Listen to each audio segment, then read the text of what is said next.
Hello, and welcome to our webinar, Reimagining What It Takes to Lead. I'm Allison Ryder, Senior Project Editor here at MIT Sloan Management Review, and I'll be your moderator today. This event will be recorded, and the recording and the slides will be available to all attendees approximately 3 to 4 business days after the end of this live event. We welcome your questions for our speakers today, and to submit those, you can enter them at any time during this broadcast in the questions module on the GoToWebinar control panel. We'll answer as many questions as time permits. If you're having any audio or other difficulties, please also follow the instructions in the questions module. Our speakers today are the MIT Sloan School of Management Senior Lecturer Doug Reddy and Cognizant's Carol Cohen and Ben Pring. We'd like to extend our thanks to Cognizant for their support of this webinar. I know we have quite a packed agenda for you today, so let's get started. I'll hand things over to you, Doug. Thanks a lot, Allison. And again, thanks to Cognizant, who's been a just terrific collaboration partner with this project. Really, really exciting. First, we wanted to start off with you to talk about, why did we do this study to begin with? And as we all know, I mean, there are lots of studies out there about the changing nature of work, the changing nature of demographics, the changing nature of society. But what we found was that there were precious few studies on what it means to lead and what the leadership development implications are of the prior work that's been taking place and all of these megatrends that are happening right now. So we wanted to better understand what it's going to take for us to be able to navigate and begin to think about this brave new world of leadership that we're in now. So we know there are lots of changes taking place. What we need to better understand is how we begin to think about, are there new leadership models that we need to be mindful of? Most importantly, perhaps, are there changes to our work environments that are going to actually help to facilitate and enable our new leader behaviors to be able to take place. So we began to take a look at this to say, what are some of the key challenges that are impacting organizations today? We'll begin to take a look at that. We identified several major gaps that we found from looking at some of these mega trends. There'll be capability gaps, which my colleague Ben Pring will be talking about. There's an awareness gap because of all the blind spots that exist that Ben will also be talking about.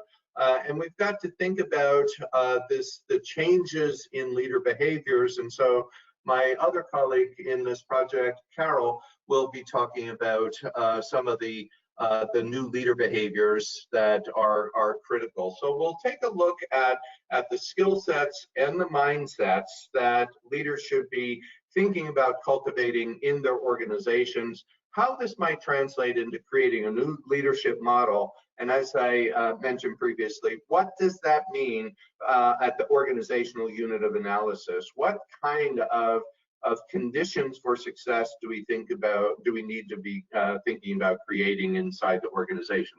Let me just spend 1 minute on the actual study itself and how we came to the findings that we did. We wanted this to be a fact-based analysis of what's going on. So we did both a quantitative survey that we had metal tested. We've sent it out to peer review. And we looked at over 4,000 leaders from all around the world, 120 countries, and got terrific data from that. We also wanted more what I like to call qualitative data. So we did 30 in-depth C-suite level interviews. These are deep dive interviews with C-suite leaders from all over the world. And we also actually made sure that we pulled out an analysis of those interviews as well. So we did a heat map analysis, so the key things that these folks were saying, as well as a sentiment analysis from that, so that we could really begin to see what were the emerging trends that these C-suite leaders were talking about. We also wanted to do focus groups and just talk to groups and teams of leaders from around the world. So we engaged in probably a half dozen different focus group discussions on every continent around. And then finally, we wanted to talk to next gens to make sure that we had the voice of the next generation of leaders. So we took, a series of discussions, brought it to this group of people, and asked what their views were for the changes that are taking place in their work environments. And as we said, there were some significant capability gaps that existed, and you see the data here in front of you. I'm going to actually hand it over to my colleague, Ben Pring, who will take it from here and begin to unpack this a little bit and talk about some of the key themes that we saw in the massive capability gaps, both in skill sets and mindsets. So Ben, over to you. Thank you, Doug. Yeah, thank you very much for this, and welcome to the webinar, everybody. It's great to have you all along, and I just reiterate what Doug said. It's, from the Cognizant side, it's been great working with Doug and the team at Sloan, and we've been delighted to do this project. And it's an important project, we think, because on our travels talking to our clients all around the world, we can see very close up how there's a generation of leaders at the moment who are, let's not beat about the bush, and let's be frank about this, who are struggling with this incredible wave of digital transformation that we're all going through at the moment. And the report is important to try and surface some of the issues, to be honest about those issues, and to try and provide some thoughts on solutions to help people along this journey. And the report contains a lovely quote from one of Doug's colleagues, Michael Schrage, at MIT, who says and encapsulates a lot of the tensions that we're going to talk about this morning, a lot of tensions that we surface and analyze within the report, that there's a generation of leadership who are leading businesses in ways that really are no longer fit for purpose. Leaders who are perhaps in their 40s, their 50s, who have grown up in previous generations, and culturally are sort of out of tune with the way that the next generation of people are working, and particularly the next generation of digital talent. And Michael's quote, I'm sure you've read ahead and got the sense of this, but there's a disconnect between the way people are behaving and the way they're trying to lead the organizations. And this is really the heart of the work that we've done here. And we're going to get into this, but I believe at this stage, Alison, we're going to do a little poll. Is that right? Just to get a read from folks on the call to get a sense of how they're thinking about this?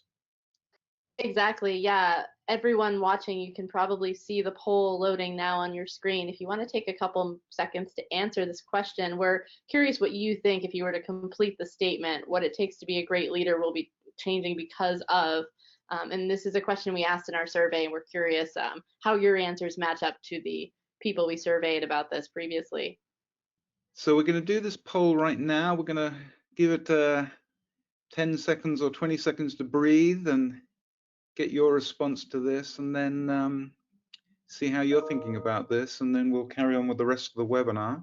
Okay, interesting but not surprising. I can see these results coming in. They should be showing up for us now. There we go. All of the above. It's kind of an unfair answer choice, I suppose, but Yeah.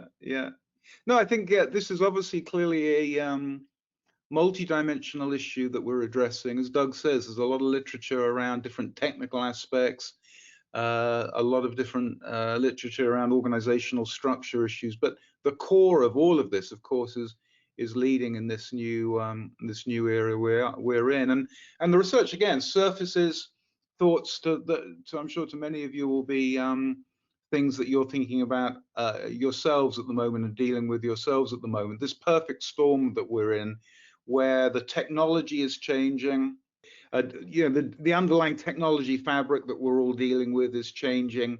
70 years into the information revolution, 20 years into the digital revolution, the underlying infrastructure, the application, the business process architecture within large organizations is changing faster than ever. And this, I think this is really the crucial issue that I see. Certainly, again, the report has surfaced, is there's a new generation of people, the fabled digital natives, who are coming into large organizations, becoming more senior, becoming more important in the future prospects of large businesses, and they work differently. Their attitudes are different, their expectations are different, the way they collaborate are different, the need for purpose, there's a lot of talk about that in the marketplace, the need for autonomy, the rejection of hierarchy, the fact that people are working on the couch rather than the cubicle nowadays, people are in hoodies rather than suits, and all of these tensions find the ultimate expression in the go-to-market model. Markets that are moving quicker than ever, markets that are more unstable than ever, markets that are working on different economic models altogether, the platform economy. And then, of course, putting this into, potentially the great story of our time going forward, an era of de-globalization in the next 40 years. All of the discussion around privacy and data governance. These are all macro forces which are changing big businesses materially and consequently changing the nature of and the requirements of leaders who are going to take large businesses forward. And these are the tensions, again, which I'm sure you're feeling. This need to be global, the need to be global at the same time as trying to reduce complexity across supply chains, across data supply chains, the need to innovate, the need to be preparing for the coming wave of database regulation, tech-based regulation in the wave of the techlash. This tension between an AI-first world, a digital-first world, and the need to ensure that we as humans will have a role, a continuing role to play. And then, more prosaic things around how we work, how we differentiate our business, how we differentiate ourselves individually. These are all very real tensions that the research has really surfaced. And then, of course, that flips over into, again, from a personal perspective, how we want to work and how the next generation of people want to work. My observation, and Doug and I and Carol and others involved in this project have talked about this a lot, that big businesses' future is predicated on getting the next generation of digital talent, people who understand data, people who understand AI, people who understand IoT. If you can't get those people into your business, frankly, you don't have a future. So attuning their needs to the needs of the business is a very real issue, and they manifest in this whole list of things you see here. The idea of command and control giving way to the inspirational leader, the notion for humility, the notion to be a disruptor, and then the tensions between having a vision of where we want to take this business, but then being able to execute on those. These are all very, very real things that the research surfaces. And as Doug said in his introduction, there seem to be a series of blind spots that have come out of the research. They're strategic, they're cultural, they're around people, and they're around human capital. Strategically, of course, this is everything I've been talking about. What are we trying to do? What is a modern business today? What does that look like? What is the purpose of a modern business? Culturally, there are things around this tension, again, between leaders who don't like to tweet, leaders who don't like social media, leaders who don't like the innards, the new technological innards of the businesses they're running. The simple analogy I use is, can you imagine an automobile manufacturer being run by a generation of leaders who don't like cars? And the simple truth is that there's a generation of people in banks, in airlines and insurance companies who don't like technology very much, in an era in which, as we all know, software is eating the world and every company is becoming a technology company. If you don't like technology, if you see it as a necessary evil and you'd rather think about other things, then that's a problem. And then, of course, the whole data and human capital supply chain, getting this next generation of talent into your business, aligning your management structures, your leadership structures with those people, with these very different expectations they have. And of course, it all comes down to people. We all work in large sometimes bureaucratical, faceless organizations, but at the end of the day, it's about people. It's about what people want to do and how you can lead people to their best levels of performance. And so again, in the confusion, the fog of digital war that we're all kind of in the midst of, not knowing what you need to know, not having the confidence to change and to develop your own skills and capabilities, what you can contribute. Again, these are very, very real issues that are at the heart of the analysis within this report. And this is a lovely quote that came out of one of the interviews that Doug conducted. And particularly, I like this last line at the end of the quote in the second paragraph here from Arthur Young at Tencent, who says, "I need to go back and learn my ABCs, AI, big data, and cloud." I think that's a beautiful way of encapsulating it. A lot of people are intimidated by that, particularly people who don't have a particularly strong technology background. They think, gee, this stuff isn't for me, I don't get this, I don't understand it, I don't like it. But what the research is telling and what we're suggesting as a recommendation is we all need to go back and learn these ABCs, because these are the new tools of success, of competitive success in the marketplace going forward.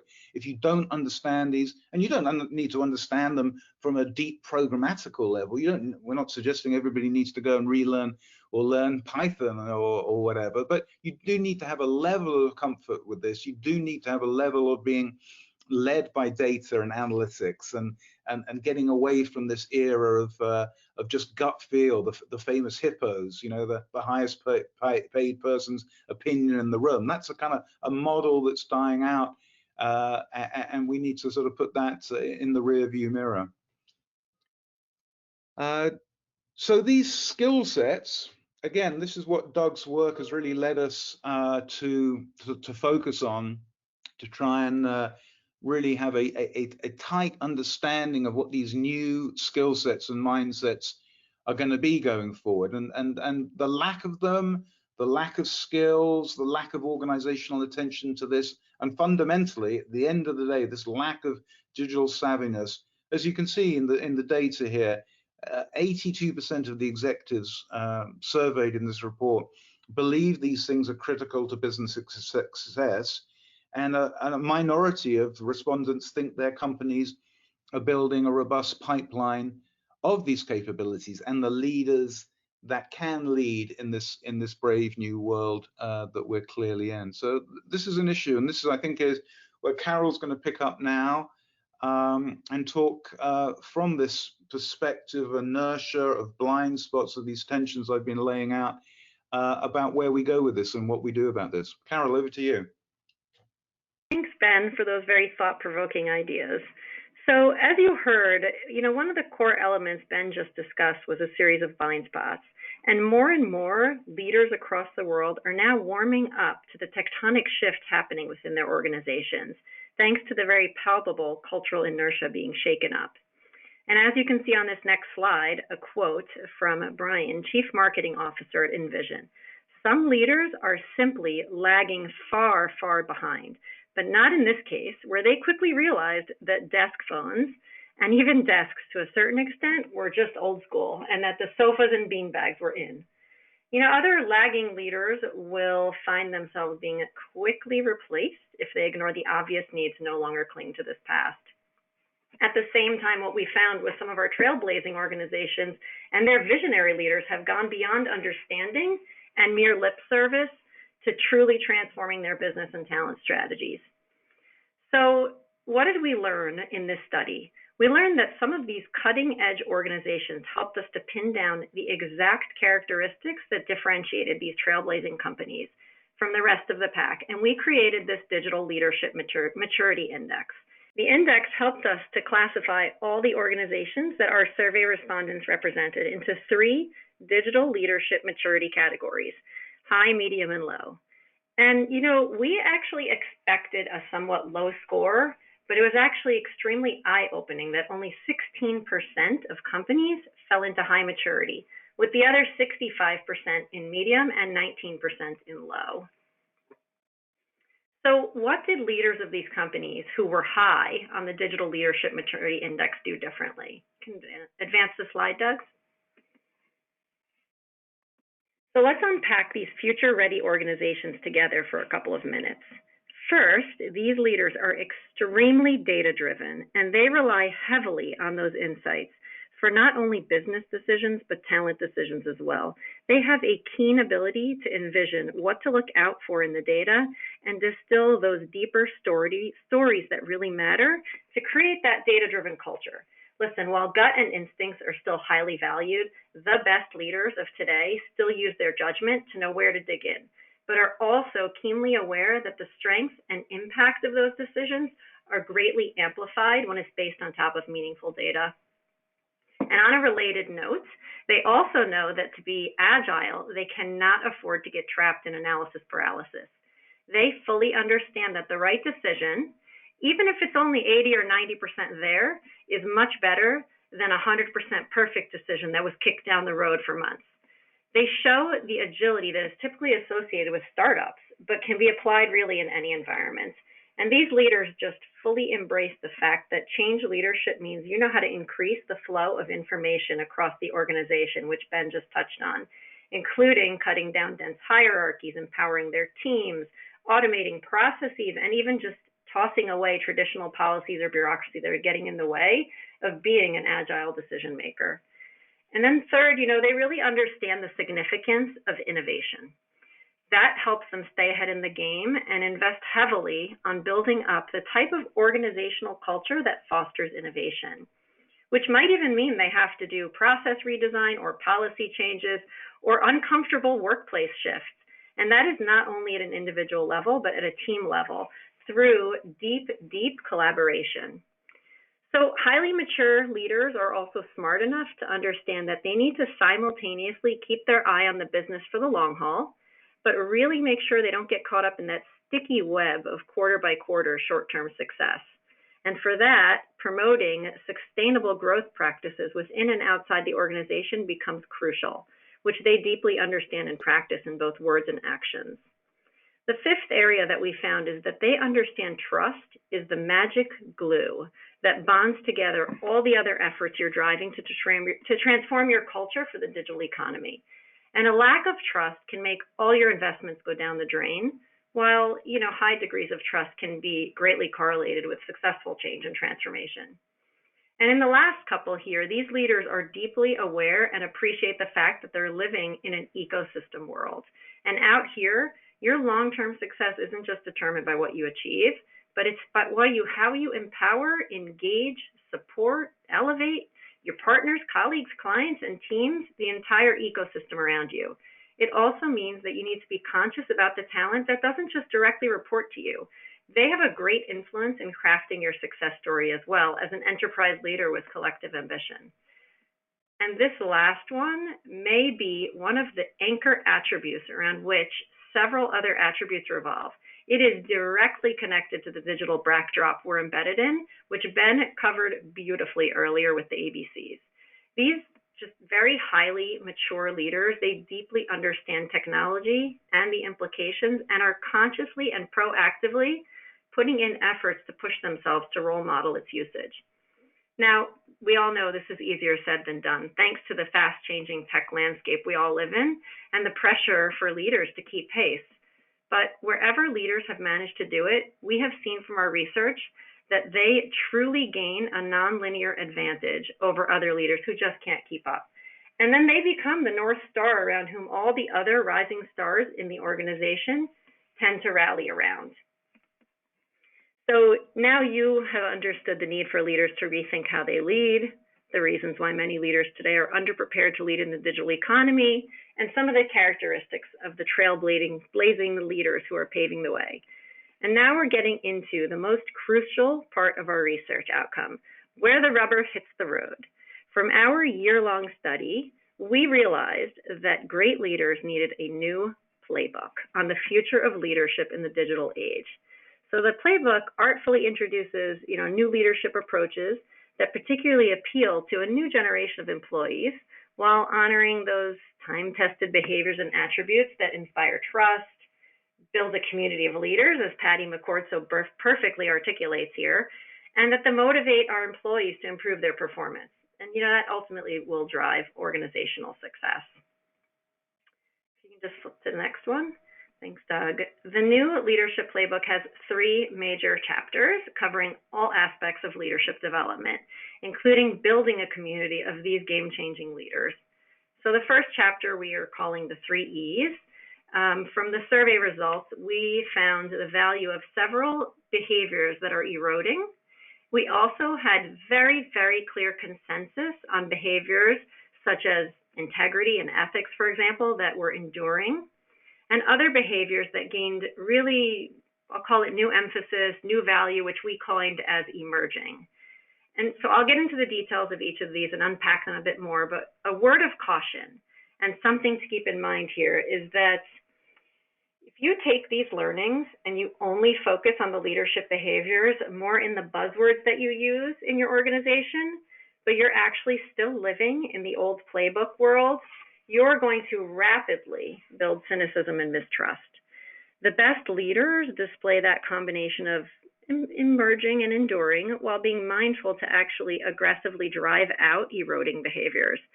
And we like to think that great leadership teams will focus on creating the cultural conditions that let them thrive. You know, we were just talking about this the other day, that the secret sauce here is to proactively and visibly recognize and reward the heroes who embody these traits and build it into all of your talent management systems, which of course have to be in lockstep with your strategies. So the 3 E's then develop the 4 mindsets. If you can just go back one more second, Doug. You know, basically that it's not enough to really just think about these leadership behaviors. You actually have to adopt a new way of thinking, a mindset that anchors, informs, advances these behaviors. You have to change your attitudes, your beliefs, your overall mindset, which is not easy, as you know, you heard Ben saying earlier, after decades of being one way. And now our final chapter gets into sort of what I call the exciting part of the finding, is how do you use these findings to create the community of leaders in your organization? And Doug will take you through that section a bit later. So you can go to the next slide. So let's take a deeper look at the 3 E's. First we'll look at the behaviors that are eroding, because we all want to know, what do we need to stop doing? And you can really see that most of these are remnants of the Industrial Revolution era, which many of our leaders just have not shed. And our new digital world that's led by millennials and Gen Z do not even relate to many of these. I mean, it's not even in their sphere of reference. And more than that, these behaviors, which worked well, let's call it decades back, are now seriously jeopardizing how companies can attract, reward, and retain the workforce of today. So I'll just give you a couple of examples here. 2 eroding behaviors are around asking for permission and ruling with no exception protocols, which, let's face it, it had its reign for centuries, but it's just time for that style to go away. And we realize it's easier said than done, especially in very large organizations. So just know that if you're stuck in one of those ruts, I suggest that you read some of the case studies we've put together on companies who are pulling it off despite their large size, and also ones that were able to turn their ship around and avoid becoming irrelevant in their next S-curve. So now there are certain behaviors which are enduring, and let's think about it more as evergreen in their appeal to others. And the significance of some of these has intensified in the dynamic world that Ben just described for us. And we're all experiencing, thanks to the roller coaster of change we're all riding through together. So for example, focusing on performance and profits with a very clear vision still remain, and likely always will remain, the cornerstone of any business and the North Star for all leaders. So what's changing in the journey is how you get to that destination. So is demonstrating ethics and integrity, which are just significant in these times where businesses and leaders need to showcase short-term profitability, but they have to do that within the fundamentals of a sustainable business model. And of course, pay keen attention here that there are some behaviors we found that are rapidly emerging, and you are expected to display them as a leader. The bar is definitely higher for leaders today than ever before. You must lead with purpose and passion. It is now equally important for the leader as profits.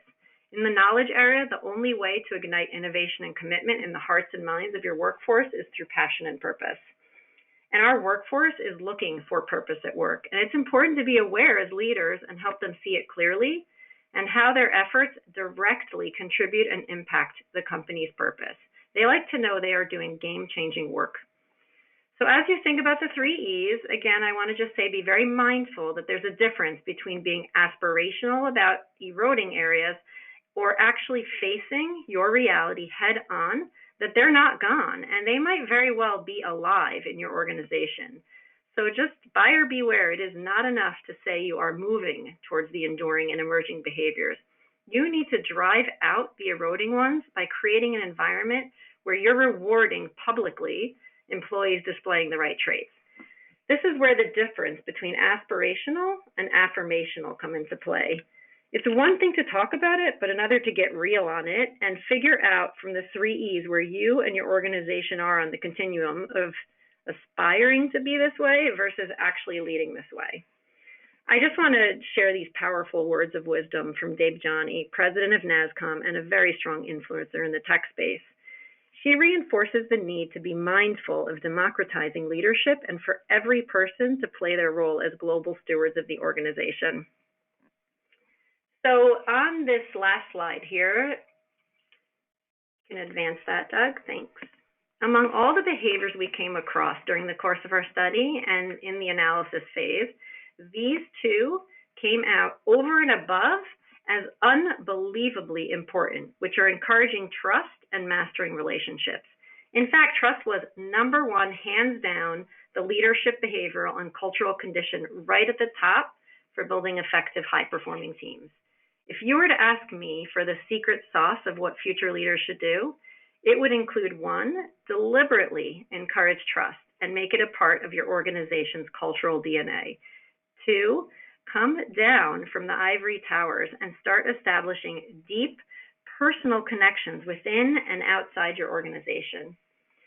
So I gave you a few headlines from the study, and if you want to know more, I really would encourage you to go to the microsite, beautiful job by MIT Big Ideas page that hosts all of our deeper insights we put together. There are also some really insightful articles written by my esteemed colleague Doug on each of these aspects, and I would definitely suggest you take a look. I think you'll enjoy them. Doug, it's a great segue to discuss the 4 mindsets now and how you can build a community of leaders. So over to you. Okay, great, Carol. Thanks so much, both Ben and Carol.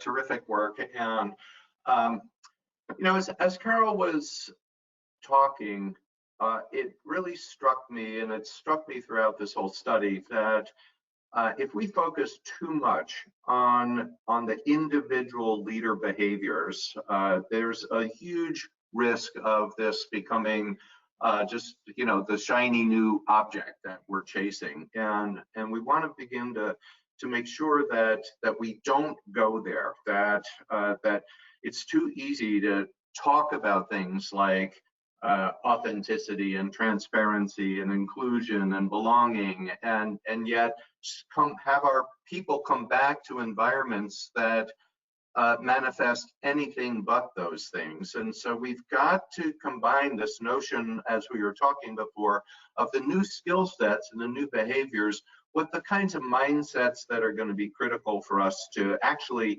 embed inside of our organization. So in looking at these 3 E's that Carol mentioned, we really began to say, what are the data and what are the people whom we interviewed saying to us in a more deep way? What are they actually challenging our organizations to take action on? And one of the things that really jumped out at us was this notion of saying, yes, we need to think about the new behaviors, the emerging behaviors, and yes, we need to make sure that we not only hold on to, but cultivate and build and strengthen the enduring behaviors, but so much so that it has to actually become part of who we are. That's that affirmational type of environment that Carol was mentioning, and leave this notion of it just being aspirational by talking about it. So we want to think about, you know, what is it that that our organizations need to be like and feel like when you're in that. Some of the companies that we we're talking with, when you go inside these companies, the change is palpable. You can feel it. It's a sense of a feeling inside these organizations where they've gone way beyond just talking about being analytically driven and being customer zealots and being purpose driven and being relationship friendly and curious and innovative. It's actually the way that it's their operating mindset in the organization. And so we actually identified 4 kind of operating mindsets that we call the hallmarks of leadership for this new economy. And let me go through each one of these quickly, and then we'll begin to think about what are some action plans that we need to follow in order to make sure that we embed them and don't have them just be hyperbole. The first is what we call producers. These are folks who are, customer zealots. You think of an Amazon, for example. I mean, so customer obsession drives everything that an Amazon does. But they're also, these people are digitally savvy. It's what's rewarded in the organization. Their leaders, as Ben had talked about, might not have to be deep techies themselves, but they have to understand the nature of what's driving business models today, as Arthur Young from Tencent so eloquently talked about. And they make disciplined decisions. We all talk about this notion of speed. What I found really interesting was that the people that we talked to said, yeah, speed is actually the coin of the realm, except when things really matter. And we need to be deliberate combining that with the speed of business today. So the big deal decisions, we have to be mindful of them. Margie Yang, the chairman of Eskel in Hong Kong, said that beautifully. She talked about this idea of making sure that for the really big next generation business models, it's not just about breaking glass, it's about really being thoughtful about what you're doing. So that speaks to some of the tensions that Ben was talking about a few moments ago. Discipline in your decision making while you're moving fast. So with Ben Shapiro, for example, one of the senior leaders of LinkedIn, talked about being able to operate at a high level and a low level simultaneously, moving with the speed of light, yet at the same time, understanding when the big moves are at play and being able to execute at both that high level and that low level simultaneously. These are producers. These folks get stuff done. They're analytically driven and are moving forward in that regard. And this speaks, this next mindset that just exists in an organization. It's not hype, it actually is how people behave, what we call the investor mindset. These are folks, as Carol mentioned, that are really motivated by a higher purpose. Doesn't mean they don't pursue profit, they don't pursue financial success, but what really draws them in, what really excites them, is this notion of a higher purpose. Susan Sabat, former chief executive of Amex Open, talked beautifully about that, where Susan said, when I was talking with my team, when I was early in my tenure, I talk about this in terms of financial measures and things like that. And she said, frankly, even I wasn't excited about this. But when I started talking about changing the lives of 1 million customers around the world, it was like turning on a switch. And this is what really ignited people. And then the money came, then the profitability came, then the business growth came. And so it's that notion of saying, find the passion in the organization, pursue it, but then with the discipline of the producer mindset, and then you've got some magic going on. These investors also recognize that there's an incredible linkage between understanding that our customers and our clients live in the communities in which we're doing business, which means that if we don't pay attention to community economic development, to sustainability, to understanding that that our ecosystem partners have to be equally committed to making the world a better place, then these are the choices that we're going to make in terms of who we're working with. So these are people who not only pay attention to their own continuing development, not only to their staff's continuing development, but to the continuing development of the broader community and indeed the planet that we're all a part of. So that's that investor mentality. But both Ben and Carol talked about this, and this idea of connectors. We live, no doubt, in a incredibly connected world, and this idea that Carol brought up, absolutely number one, what people said was, in order to actually do business today, you've got to master a series of trust-based relationships. Be able to, not only in the intra-company level, inside your company, but in an inter-unit relationship way. So I've got to build relationships with my ecosystem partners just as carefully as I do with my stakeholders in my own company. So we're focusing on developing networks and focusing on this notion. And this is the business implication of creating a sense of belonging. If you build a sense of connectedness inside your organization, you're going to build a cadre of people who are going to take risks, who are going to be more creative, who are going to be able to understand that they're going to be able to give their best and feel what Amy Edmondson likes to talk about from Harvard Business School, this notion of psychological safety. So that creating a sense of belonging is incredibly important to building that connector's mindset in an organization. The fourth and final one that we came up with is our explorers. These are people who are incurably curious. They just, as Dan Shapiro from LinkedIn said, if you could bottle curiosity, I'd buy it, because there's where we've got a big lack of a capability going on in our organization. Reed Hastings, the founder and CEO of Netflix, talked about our company needs to operate on the edge of chaos. Patty McCord, that Carol referenced, talked about that in the study as well. How do we make sure that we're actually focusing on building a climate of innovation, a climate of experimentation, a climate of saying, it's okay if we're doing it in pursuit of the right objectives to fail periodically and not be afraid of that word. We live in a test, try, learn, repeat environment, and we need to be able to do it in such a way that we're building the broadest possible input. And that's where this notion of belonging and inclusion comes into play. So these four mindsets that we saw operating in these next-gen organizations, these are the things that drive behavior. So you see the connectedness between building these mindsets and then the enabling behaviors that Carol had talked about. Most people say, if you talk about saying, can we change the culture of our organization, they feel it's almost above their pay grade. I like to ask people, though, instead of saying that, but can you create a mindset? Can you set a tone in your team?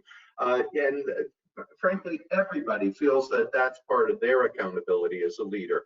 Can you create a mindset where there is this active sense, this palpable sense of producers and investors and connectors and explorers inside the company? Yes, we can. We can do that at our level. It doesn't need to be a C-suite level engagement there. So what do we do about this? What we do is move from this idea of leader as hero, the intense focus that we've had about trying to move and create these competency frameworks that are incredibly aspirational, very difficult for people to move to, and to create a community of leaders and create this notion of a C-suite action plan to make this happen.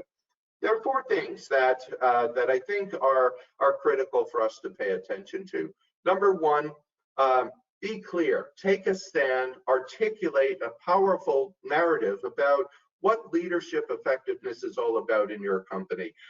Don't mince words, don't be shy about it, be focused on what that means to lead in this new world, both the emerging behaviors and the enduring ones, and create that narrative around it and expect people to be able to translate that into their world. And by that, I mean build a community of leaders. And this is what we see. Just imagine a workplace where you had people who are thriving on this notion of taking accountability for developing their people and their communities, and taking responsibility themselves for making sure that they're creating work environments in their teams that can move forward.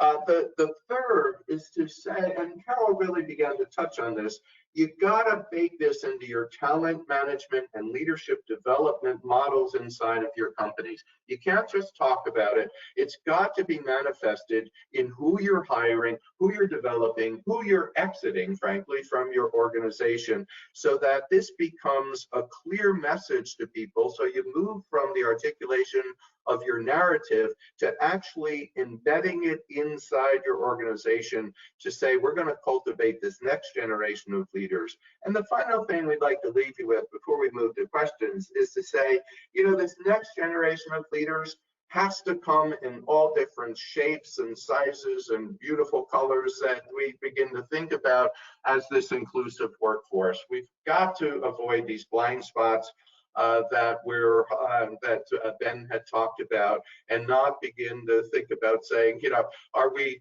continuing to hire the same people that got us into trouble in the first place? The same people that have created these homogenous work environments that stifle innovation rather than encourage it. And so we want to begin to think about these four things: articulating a narrative, building a community of leaders, baking it into your talent management system, and making sure and demanding a sense of inclusiveness that will enable people to feel as though they belong, they're ready to take a risk, they're ready to act. And so what I'd like to do now is maybe hand it over to Allison, and she can guide the series of questions that hopefully we have. Thank you. That's great. Thank you, Doug. And for those of you who have the bandwidth to turn on webcam speakers, that would be excellent. Thank you, Doug, for doing that. We can get a face-to-face view of some of you as we ask these questions. So a lot of questions pouring in. I wanted to start more generally, but in the past couple of minutes, a lot have been coming in about the mindset. So I'm going to kind of summarize those into one, and hopefully you guys can elaborate just a little bit before we move on to some other really interesting queries that were asked. But as far as the mindsets, one specific question: do leaders have to demonstrate all four of them, or is it a given that people will be good at some versus others? And how should someone approach looking at the mindsets to reshape their own thinking? And similar questions about, if should you be prioritizing some over others, or how should you balance them? So if you have any thoughts there about how to kind of handle the fact that there are four and they're quite distinct skill sets in some ways, that would be, I think, really interesting for folks. Yeah, that's a terrific question and a terrific series of questions. Let me start, and then if Ben and Carol like to chime in, that'll be fantastic. I think it's incredibly important to not think of this as four different leadership competencies, or else we'll run into the same kind of problem that we've run into with these burdensome competency frameworks and models. These are organizational environments that you want to think about. And I just think what that does is gives organizations permission to define what being an investor is all about, what being a producer is all about, what being a connector is all about, what being an explorer is all about. There shouldn't be that kind of pressure on individuals inside of an organization. That kind of flies in the face of the whole idea of building a collective leadership capability. People are going to naturally be a little bit more, gravitating towards some of those. But what you want to do is say, my work environment should exude these four mindsets in it. How am I going to contribute to that? And in what ways? And in what ways can I get better if I say, maybe every time a team member asks me a kind of out of the box question, I shoot them down. And so what can I do to maybe cultivate this notion of fostering an explorer mindset in my organization a little bit more? So these are guideposts for us to think about, and not individual leader competency models for us to think about. So I don't know if Ben or Carol has other comments on that. Doug, one thing that I would say is that as you think about it and as you look forward in the organization, it's also important to look in the mirror.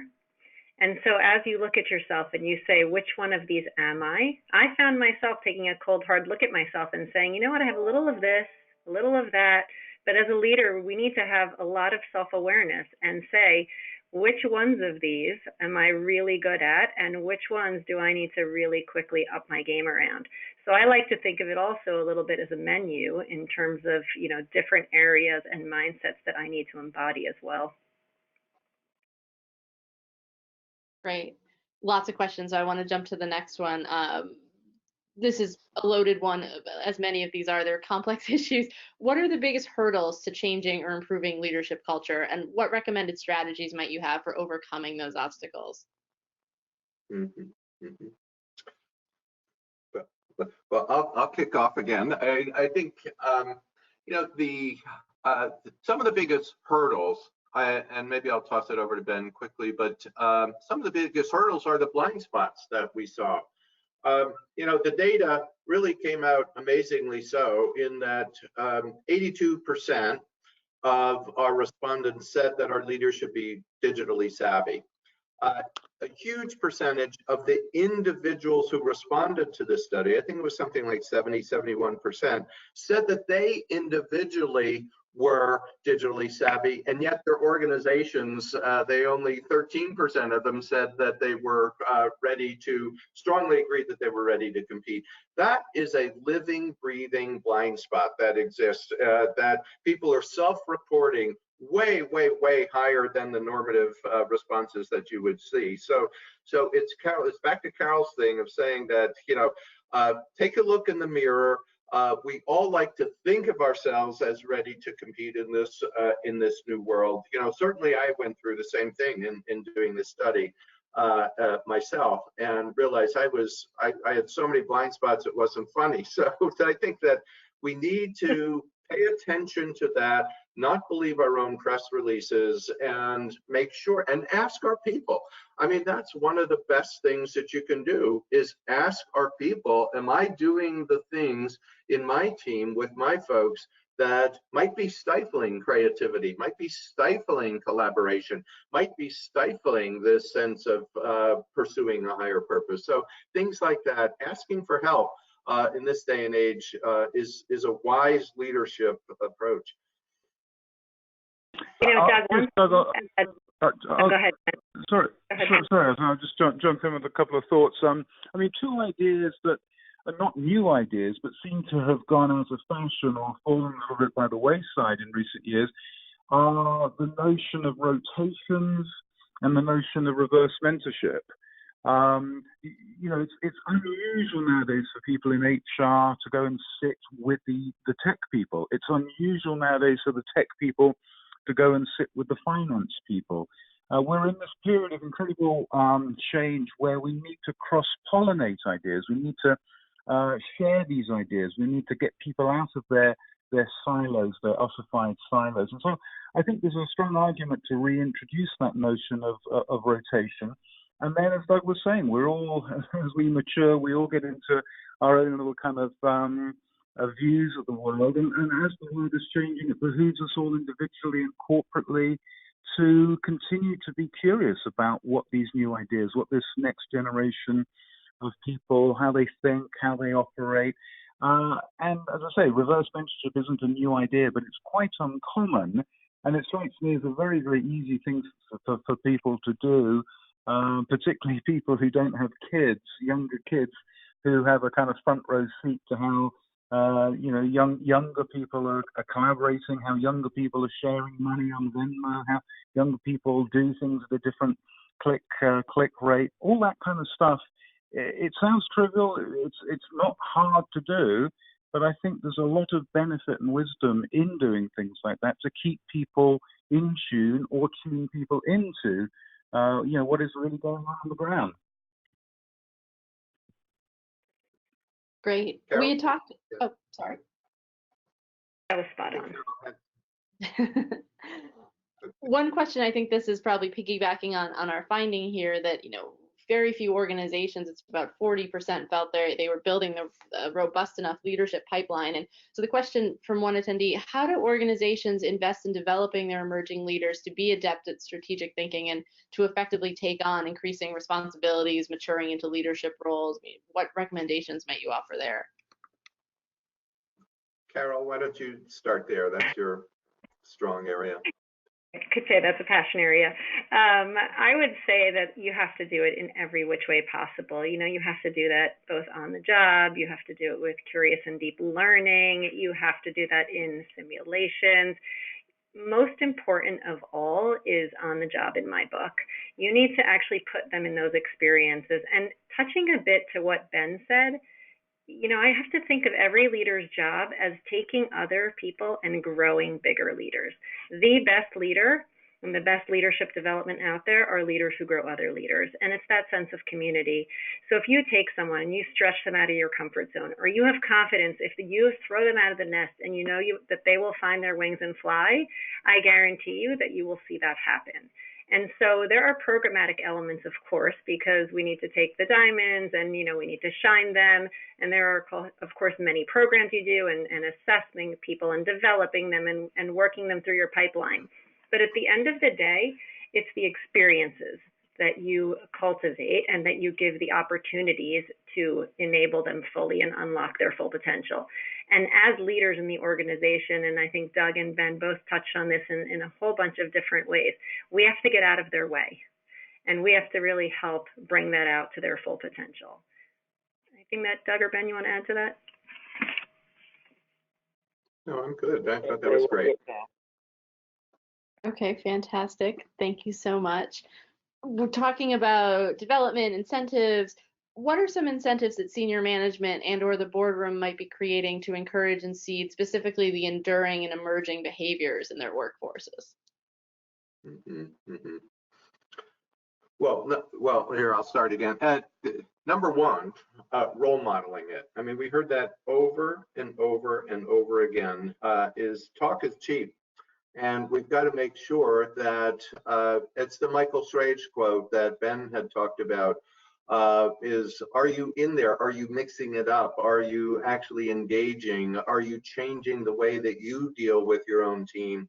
You know, and so begin to make sure that that you're actually role modeling the things that you're talking about. Are you telling stories about the things that your aspirational next generation leaders are doing that makes a difference to creating these mindsets of producers, investors, connectors, and explorers?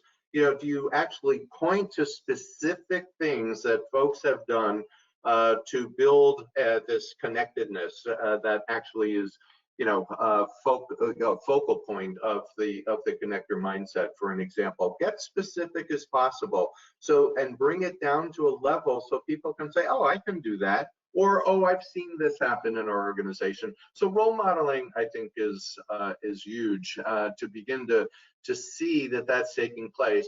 And then to start to translate, as we talked about several times, making sure it's baked into your talent strategy. You talk about who just got promoted, but explain why, and explain that these are the types of things that they've done that cultivate and encourage these mindsets to flourish inside of an organization. Yeah, I just add to that. Sorry, Carol, after you. I was just going to say that, you know, Doug, I think you're right. If you use the words, that's important. And if you start to bake it into your talent strategies, but let's just unpack that one step further to give some more meat on the bones there, right?